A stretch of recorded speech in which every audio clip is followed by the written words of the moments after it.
Use a T10 hex socket wrench to remove the screws that secure the front cover.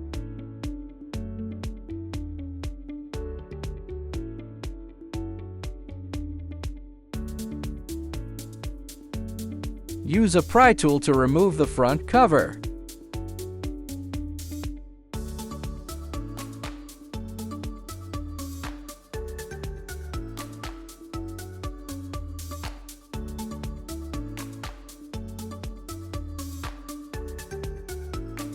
Reinstall the front cover.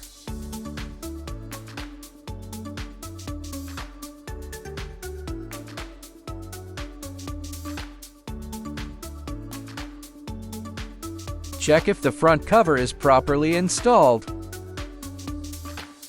Secure the front cover with screws.